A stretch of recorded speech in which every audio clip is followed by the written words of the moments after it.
Eu sou humano e, portanto, nada do que é humano me é estranho. Assim falava o poeta e dramaturgo romano Terêncio, e assim falo eu, Flávio Ricardo Vassoler, escritor, professor, youtuber e nômade, fiel como os pássaros migratórios. E hoje, em mais uma resenha de livro aqui do meu canal do YouTube, Flávio Ricardo Vassoler, eu trago para vocês uma discussão a respeito do primeiro livro da Bíblia judaico-cristã. O primeiro livro do Velho Testamento judaico, de origem judaica. O primeiro livro da Torá judaica. A Torá judaica é composta pelos 5 primeiros livros da Bíblia, o Pentateuco. Me refiro ao livro do Gênesis ou ao livro da Gênese. Esse livro formidável da tradição judaico-cristã, em que se fala sobre a origem mesma da terra, sobre a origem mesma dos seres humanos, dos seres da terra e dos seres humanos, sobre a origem do espraiamento dos humanos pela terra. Quero dizer a vocês que tenho muito respeito por todas as profissões de fé, e se você que está assistindo a essa resenha tem fé no livro do Gênesis ou da Gênese de maneira mais literal, vou respeitá-lo e respeitá-lo integralmente, é claro. A minha resenha aqui vai ser uma resenha mais metafórico-alegórica, tentando aprender os sentidos fundamentais da condição humana em diálogo com a sabedoria, com a suma sabedoria do livro do Gênesis ou da Gênese. Então vamos lá.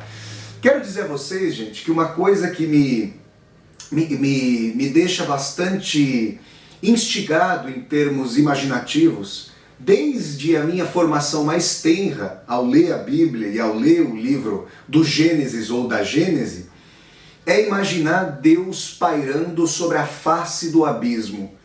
Eu me lembro, os meus pais tiveram formação católica, então eu fiz a primeira comunhão, e eu me lembro de que ao ler a Bíblia com a minha mãe e com o meu pai, e ao frequentar o catecismo e perguntar para mim, então, professora de catecismo, a professora Regina, muito simpática, mando um grande abraço para ela onde ela estiver.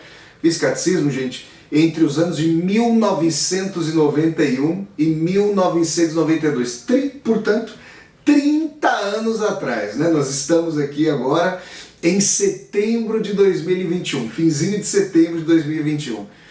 Eu perguntava para minha mãe, para o meu pai, para a professora Regina ali no catecismo, como era essa face do abismo sobre a qual Deus pairava antes mesmo da criação? Aquilo me parecia uma imagem do imenso, e o imenso repleto de nada, digamos, muito curiosa, E eu me lembro de que na minha infância havia uma caixinha de fósforos de uma marca chamada Fiat Lux.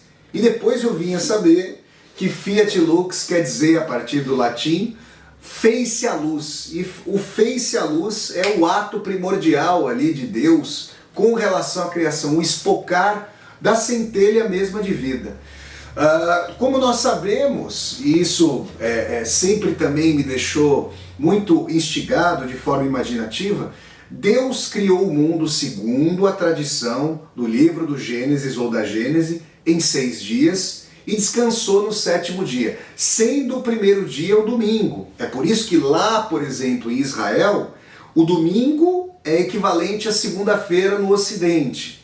E os judeus mantêm o descanso no Shabat, no sábado, que é justamente o 7º dia da semana. Tudo bem, gente? E aí é interessante pensar que a criação primordial dos seres os levou ao coração do jardim do Éden. E aí eu também tinha várias configurações imaginárias sobre o Éden. O que era a dimensão de seres humanos em simbiose com animais, vegetais e não discernindo Adão e Eva os seres humanos primordiais, não discernindo entre o bem e o mal. Isso sempre povoou o meu imaginário, e eu me lembro que em 2015, quando eu ainda estava fazendo doutorado, quando eu li a Filosofia da História do filósofo alemão Georg Hegel, eu me lembro de ter tido uma apreensão muito interessante ali a partir das considerações do Hegel sobre o Jardim do Éden. Disse o Hegel que o Jardim do Éden parecia conformar os seres humanos como parte de um grande órgão natural, um órgão chamado natureza, do qual os seres humanos só se diferenciavam muito, digamos, lateralmente. Por quê? Porque sem ciência de si, sem autorreconhecimento do espírito, sem a dimensão de consciência, os seres humanos ainda estavam umbilicalmente atados à dimensão do natural, à dimensão da organicidade.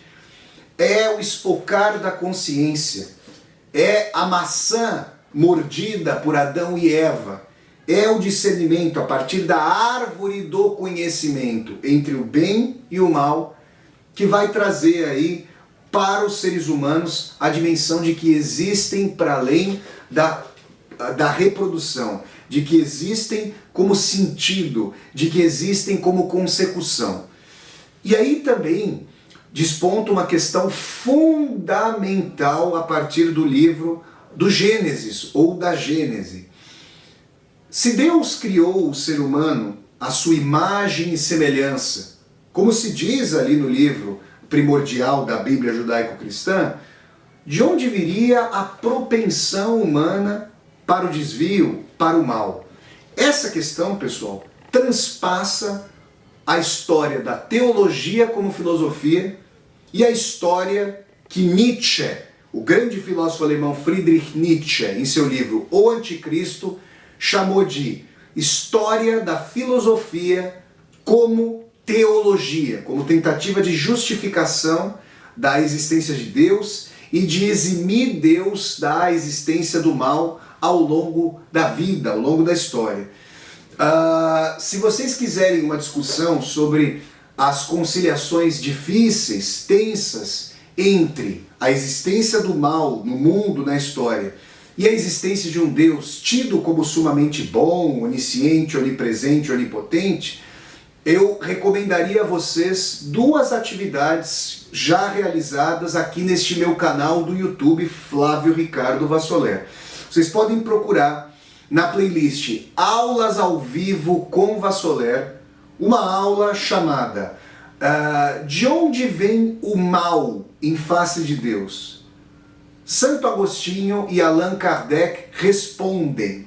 Além disso, vocês podem justamente procurar na playlist Resenhas de Livros com Vassoler, a mesma playlist da qual faz parte aqui a resenha sobre o livro do Gênesis ou da Gênese, a resenha que eu fiz sobre o livro Confissões, a autobiografia, que envolve ali todas as factualidades essenciais e as reflexões primordiais de Agostinho de Hipona, filósofo, teólogo, a quem a Igreja Católica canonizaria como Santo Agostinho, tá bom? E ali vocês vão ter um encaminhamento muito interessante dessas questões por esses autores, Santo Agostinho e o Allan Kardec, codificador da doutrina espírita. Então é muito interessante pensar sobre esses pontos. E aí o imaginário flanava ao imaginar os seres humanos se transformando de fixados e fixadas no Jardim do Éden em nômades, a partir ali da terra primordial, do coração do Oriente Médio. Quando nós chegamos ali à dimensão do dilúvio, a fúria de Deus, a dimensão de que Deus se vira agastado com a sua criação, que a punira, a dimensão da Arca de Noé, a escolha de um par de animais, a escolha de todos os animais para comporem a arca, a dimensão de uma pomba buscando alguma nesga de terra firme, tudo isso sempre me pareceu muito interessante. E eu me lembro E isso é um dos episódios mais essenciais, mais quintessenciais do livro do Gênesis, ou da Gênese. Eu me lembro aqui do primeiro sangue derramado, do primeiro sangue aspergido. Nós temos aí os irmãos, filhos de Adão e Eva, Abel e Caim. E aqui, gente, o livro do Gênesis, ou da Gênese, traz uma sabedoria, uma compreensão sobre a natureza humana profundíssima. Vejam, nós falamos, filhos e filhas têm o mesmo pai e a mesma mãe.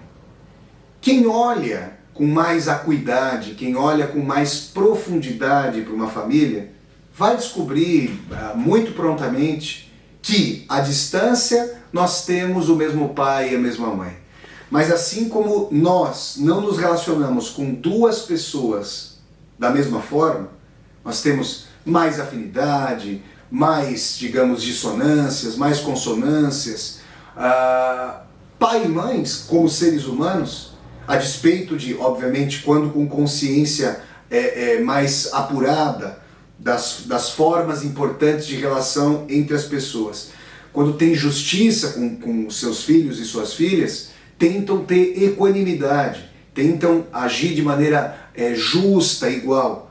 Mas as pessoas têm mais proximidade umas com as outras, né? As pessoas têm mais afinidades, isso é natural. Abel, o livro do Gênesis nos diz, era, digamos, mais benevolente, mais justo, mais tenro, menos rebarbativo, menos preocupado ali com a vinculação da posse. Já Caim tinha ali um olhar mais, digamos, suspeito, um olhar mais invejoso. E é dali que jorra o primeiro sangue. Um irmão matando aquele que era mais benquisto pelos pais.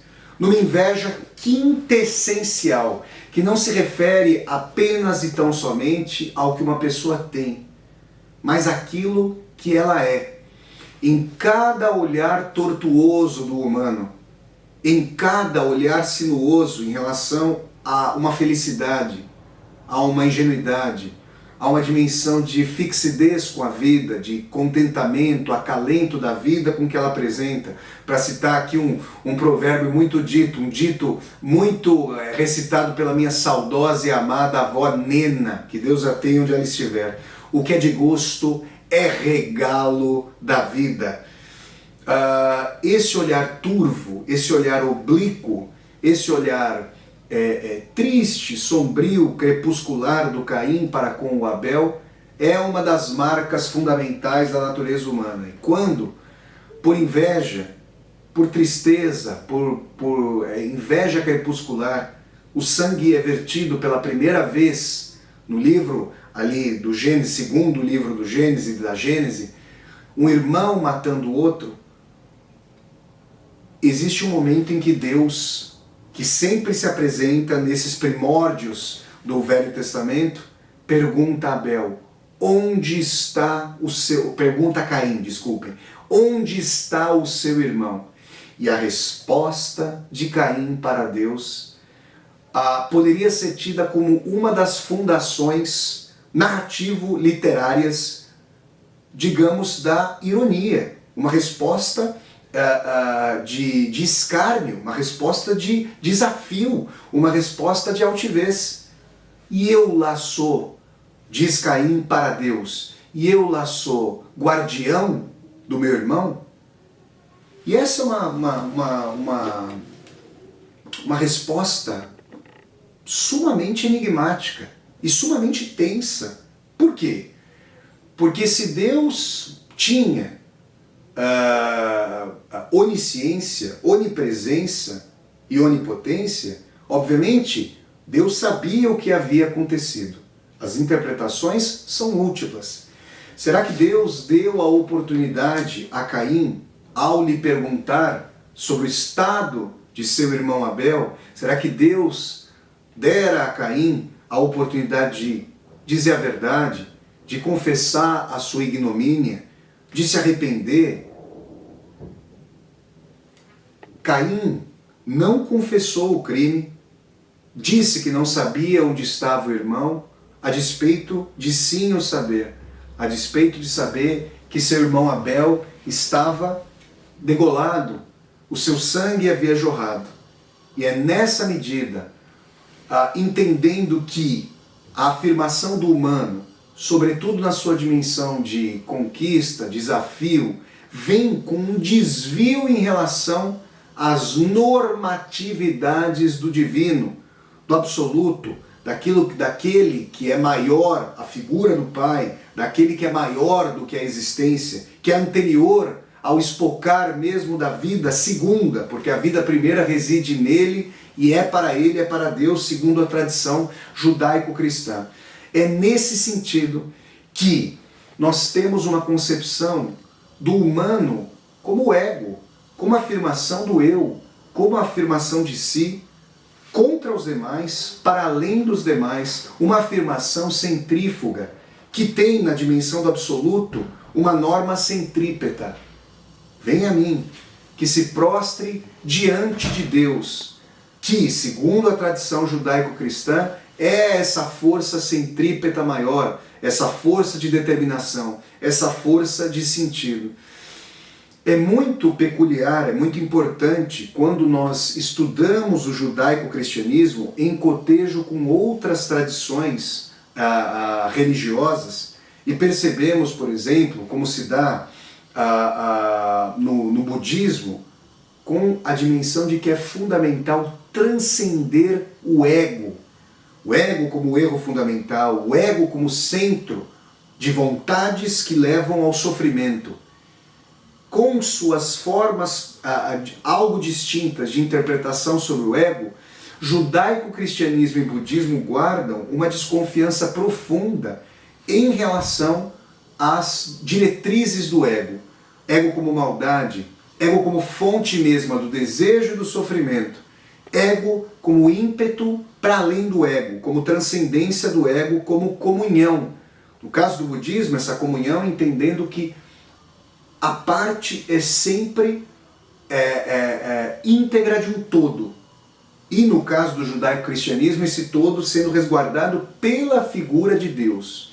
Então, eu diria a vocês que o livro da Gênese, ou o livro do Gênesis, esse primeiro livro do Velho Testamento, da Bíblia judaico-cristã, o primeiro livro da Torá judaica, ele guarda análises muito sábias sobre sábias e poéticas sobre uma existência em cujo coração Deus pairava sobre a face do abismo. Isso nos faz imaginar o que seria justamente uma existência desprovida do ser e qual seria a face desse abismo. Depois nós ficamos imaginando o que é esse jardim do Éden que foi perdido pelo pecado original, pela queda.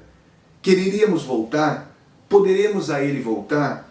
A tradição, aí já estou falando de um livro cristão, o livro do Apocalipse, o último livro do Novo Testamento, que aí é cristão, vem do judaísmo, mas é cristão, se traz a dimensão do juízo final e do retorno a um tempo reconciliado com a divindade.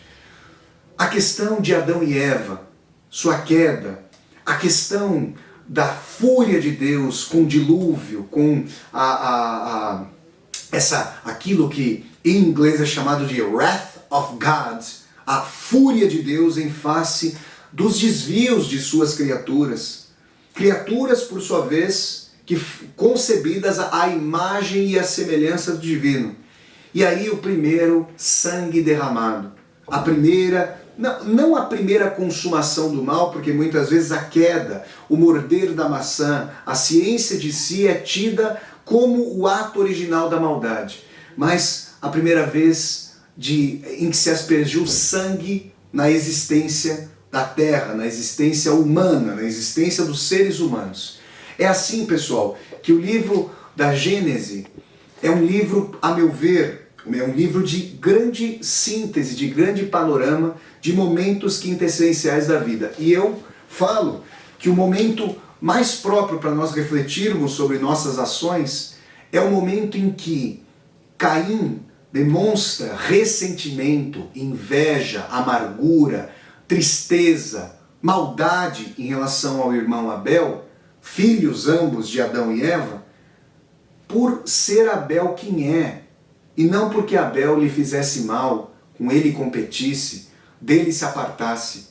Vejam que no coração mesmo da família, o livro do Gênesis ou da Gênese encontra o cerne dos conflitos humanos. A família, que é ao mesmo tempo um locus de resguardo do amor, do carinho, da proteção, mas de onde se irradiam os conflitos. Percebam como isso, séculos e séculos depois, municiaria o grande austríaco de origem judaica Sigmund Freud para forjar toda uma concepção da psicanálise a partir do seio familiar, dos conflitos do seio familiar. Percebam como isso é basilar, é fundante das nossas concepções de mundo. É assim então, pessoal, que eu aqui no meu canal do YouTube inauguro as resenhas sobre os livros formidáveis da Bíblia judaico-cristã. Com o tempo, eu também farei resenhas de outros textos sagrados, de outras vertentes religiosas. Os livros do hinduísmo, do budismo, o Alcorão, da tradição, formidável livro da tradição muçulmana, e assim por diante, com outros livros sobre os quais falarei aqui no meu canal do YouTube. Essa foi então a resenha do livro da Gênese ou do livro do Gênesis aqui no meu canal do YouTube. Se vocês gostaram demais essa resenha aqui do meu canal do YouTube, dessa resenha de livro, deem um like no vídeo, curtam o vídeo, disseminem esse vídeo pelas redes sociais para que nós possamos chegar cada vez mais e mais pessoas. Se você está chegando ao meu canal pela primeira vez, seja muito bem-vindo e bem-vinda. Eu peço que você se inscreva aqui no meu canal, toque a sinetinha para poder receber as notificações e deixe seu comentário aqui embaixo do vídeo para que nós possamos conversar. E mais, aqui embaixo desse vídeo você vai encontrar uma tecla chamada Seja Membro. Se você gosta das atividades aqui do meu canal do YouTube, considere a possibilidade de, ao clicar na tecla Seja Membro, se tornar um membro, uma membro humanista aqui do meu canal e, segundo sua possibilidade financeira, se tornar um apoiador, uma apoiadora desse meu projeto de universidade aberta no YouTube. Então é isso, pessoal. Eu sempre deixo o convite para vocês assistirem às resenhas de livros aqui do meu canal do YouTube, que acontecem todas as terças-feiras, às 8 horas da noite, horário de Brasília, no Brasil. Então, até a próxima resenha de livro, pessoal, e tchau, tchau!